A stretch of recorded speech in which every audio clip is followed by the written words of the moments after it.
Welcome back to Politics Unplugged. The State House kicked out a lawmaker this week. Liz Harris was expelled for helping arrange the testimony of an election denier. That so-called expert claimed that there was a vast conspiracy involving state legislatures, the Sinaloa cartel, and the LDS Church. Arizona Republic columnist Laurie Roberts wrote about Harris this week and is here to talk to us about that. Thank you very much for taking some time to talk to us about this. Now, you were talking about cue the applause. Was this, the best possible outcome? I've talked to some Republicans who voted to keep her, who've told me, they said, like, look, Harris didn't say any of this stuff. It was just that, this expert witness she brought, she was the one making these crazy allegations. Well, they should read the Ethics Committee's report, and after doing a pretty fact-checked, fact-based investigation, they found that she either knew or likely knew what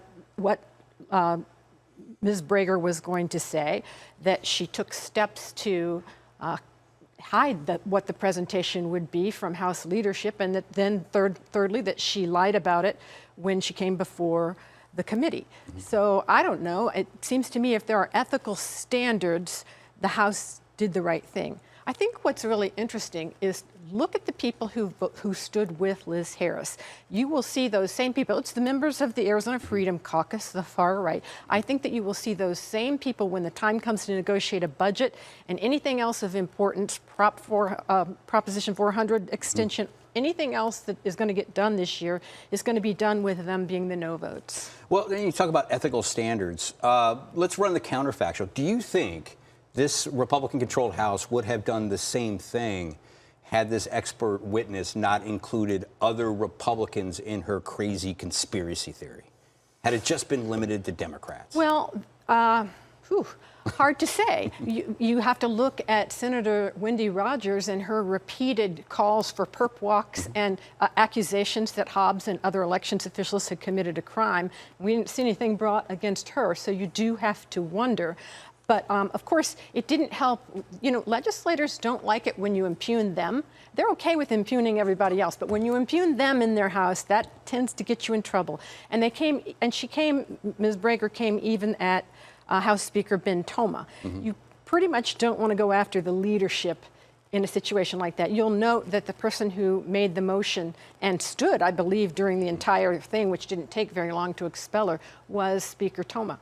And what about the political calculation? Was there any of that driving this as well for Republicans? Because there is a theory out there that there was a potential recall on the horizon, that people had petitions out or were going to get petitions out on the streets to recall Liz Harris, which would have threatened the Republican majority in the House. Was that a consideration in this? Oh, it's a political place. Everything is a consideration there. But I think I think some of it was that. Remember, this is a swing district, one that they need. The only way they keep that district assure that district stays in Republicans' hands, at least one of the seats, Liz Harris's seat, is to bounce her out of there, because now the only person who can replace her is a Republican, and that person will come from a list of set up by the precinct committeemen and women, committee persons. They will submit a list of 3 names to the Maricopa County supervisors, and from that list, the supervisors will have to appoint eventually a replacement. And that is going to be fascinating to watch that whole process play out. I mean, there are, people are speculating that Liz Harris may end up on that list to get reappointed on there. You don't know what's going to happen with that. Well, I'm quite sure she'll end up on the list. The precinct committeemen are traditionally pretty far to the right. I think that she will end up on that list along with 2 other people, but ain't no way the supervisors are going to put an election denier as prominent as she has been, and as much of a thorn in the side of leadership as she has been, back in that position. All right.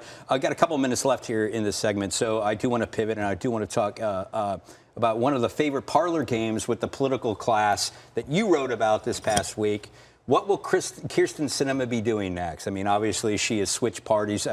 She's, no longer a Democrat. She's an independent now. People have been wondering what she's going to do. She's not announced whether she's going to run again. You wrote about this, and you think she's basically already announced that she will. Well, I think you saw the clearest sign of it this week when Sinema showed up at the border in the de rigueur costume of every politician running for something, and that is cowboy boots and jeans to talk about the border and the need to secure the border. There she was, does. So yes, I think she's absolutely running. She spoke recently before the Arizona Chamber, gave their keynote speech. She's had a retreat with her staffers to lay out what a campaign might look like. And she's already telling us what her campaign is going to be, which is, I'm an independent voice from Arizona. I don't like the Democrats or the Republicans. I'm the person who wants to work across the aisle and get things done. And isn't that what most voters say that they're looking for? Aren't most of us frustrated at the two groups within their two foxholes, and never shall they come out and actually try to get anything done for America? But what's the path to victory? Let's talk about the hard politics of the whole thing. What's the path to victory for Kyrsten Sinema? What she needs in order for this to work is someone from the far left and someone on the far right. Like a Sheriff Lamb, who announced this past week. Sheriff Lamb announced. It's pretty clear that Kari Lake is not going to be far behind him. She's throwing all sorts of signals out there that she's going to run. On the other side, you have Ruben Gallego. So you've got people who are very much from the progressive wing and people who are very much from the far right wing. All she needs, if you look at the math, she needs probably 20% of Republicans. She needs probably 15 to 20% of Democrats, which might be a little harder to do. And she needs at least 65% of independents. That puts you at about 45% of the vote. That's enough in a three-way race to win.